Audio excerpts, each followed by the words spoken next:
જે ફોટા પાડો છો મહેરબાની કરીને આરતી થાય ત્યાં સુધી વચ્ચે ના આવતા હો આરતીમાં વચ્ચે ના આવતા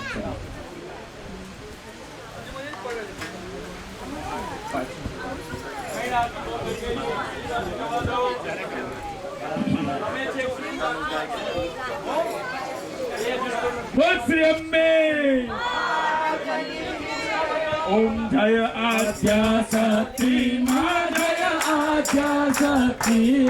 अखंड ब्रह्मांड दिखाया अखंड ब्रह्मांड अड़वे प्रगट थया ओम जयो जयो मैया द्वितीया देव स्वरूप शिव शांति जाणु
આરતી આપો હસ્તે દેવા દિવ્યાભિવંદનમ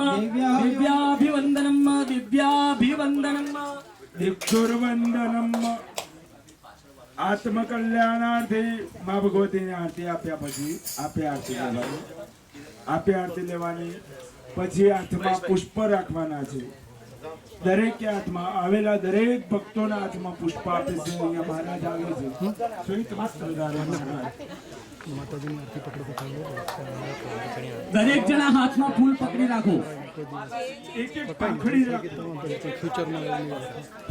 પાછળ પાસ કરજો ચામડાનું કવર હોય બધું કરી નાખો એ માનશે નથી તમે તો માતાજીનું કામ છે એ તો પહેર્યા તો એનો વાંધો નથી પણ એકચ્યુઅલી આપણે જાણીએ છીએ તું નથી જાણતો તો માતાજી એવું નથી 1 મિનિટ માટે સૌ શાંતિ રાખજો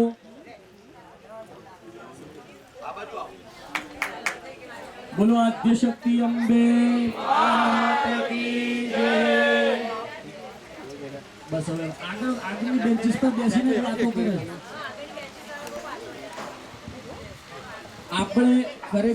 આપણે સૌ ભાગ્યશાળી છે કે આ દેશની અંદર આપણને આવા સારા સારા યજ્ઞો કરનાર અને કરાવનાર વ્યક્તિ મળે આ બધું પતી ગયું છે આપણે આ ખરેખર આપણું અને આપણા વડીલોનું આપણા પિતૃઓનું પુણ્ય હોય ને તો જ આ વસ્તુ શક્ય થઈ શકે આપણે ઉપર સૌના ઉપર ખરેખર માની એવી કૃપા છે કે એના કારણે અત્યારે માનો શતચંડી યજ્ઞ આપણે પૂર્ણ કરી શક્યા નવચંડી યજ્ઞ તો આપણે કરતા જ હોઈએ પણ શતચંડી યજ્ઞ જેનું વિશેષ મહાત્મ્ય આપણા શાસ્ત્રોની અંદર વર્ણન કરવામાં આવ્યું છે અને આ માનો શતચંડી યજ્ઞ અને આમ તો દરેક વસ્તુમાં કોઈ પણ વસ્તુ નાનામાં નાની વસ્તુ ભગવાનની સામે બેસીને પ્રાર્થના કરવી હોય ને એ જો ભગવાનની ઈચ્છા હોય ને તો જ આપણે કરી શકીએ બાકી ન કરી શકીએ ભાઈ વચ્ચે શાંતિ રાખજો ભગવાનની ઈચ્છા હોય તો જ આપણે કરી શકીએ નહીં તો કરી શકીએ નહીં અને એમાં આપણે આજે આ સત્સંગી યજ્ઞમાં માની સન્મુખમાં ઊભા છે આપણે સૌ ખરેખર આભારી છે શ્રી ભગવત કાકાને અને શ્રી ઉષા કાકીને કે એમણે કારણે થઈ અને આપણને આ અવસર પ્રાપ્ત થયો આપણે સૌ એમના આભારી છે ભગવાનને આપણે એ જ પ્રાર્થના કરીએ માં જગદંબાના ચરણોમાં આપણે એ જ પ્રાર્થના કરીએ કે એ બંનેને શતાયુ કરે શતાયુથી વધારે આયુષ્ય અર્પણ કરે અને એવું આયુષ્ય અર્પણ કરો કે એમનું આરોગ્ય પણ સારું રહે અને આ જ રીતે એ આવા સારા સારા કાર્યો કરી અને આપણને ભગવતીની સન્મુખ હંમેશા પ્રેરિત કરતા રહે માતાજીને સૌ એ અને જીવનમાં એક વસ્તુ યાદ રાખજો પોતાના માટે માગીશું ને તો ક્યારેય નહીં મળે પણ કોઈ બીજાના માટે માગીશું ને તો અવશ્ય મળી જશે બીજાને તો મળશે આપણને પણ મળી જશે તો માતાજીને આજે એ જ પ્રાર્થના કરજો અને આપણે સૌ એમને આ યજ્ઞ નિમિત્તે માતાજીના દર્શન કરવા તો આવ્યા છીએ પણ આપણને સૌને અધિકાર છે કે બંનેને આપણે આશીર્વાદ આપીને જઈએ અને એવા આશીર્વાદ આપીએ વાયા માતાજી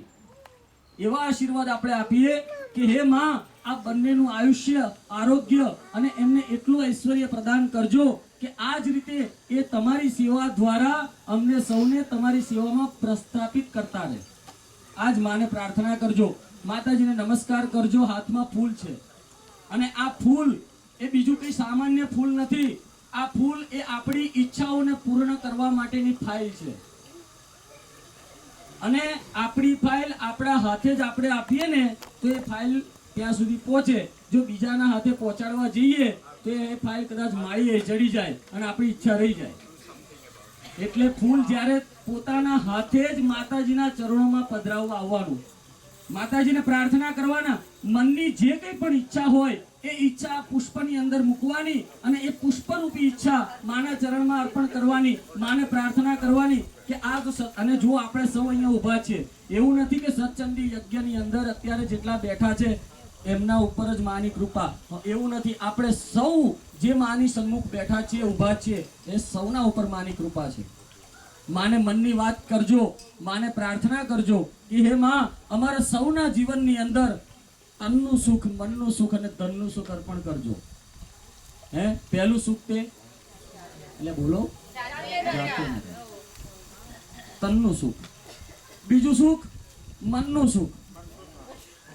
અરે વાહ. અને નાણા વગરનો નાથ્યો, નાણે નાથા લાલ. ભગવાનને પ્રાર્થના કરવાની, હે માં એવી સંપત્તિ અમને આપજે કે એ સંપત્તિ અમારા મનને વ્યગ્ર ન બનાવે, એ સંપત્તિ અમારા મનને શાંત કરે. એવી સંપત્તિ આપજે, એવી સંપત્તિ આપજે જે તારા ચરણોમાં અમે વાપરી શકીએ.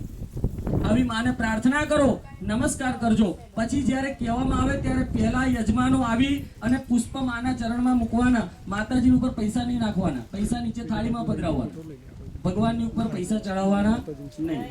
પુષ્પ ભગવાનની ઉપર ચડાવવાના, પૈસા નીચે થાળીમાં. મોટું છે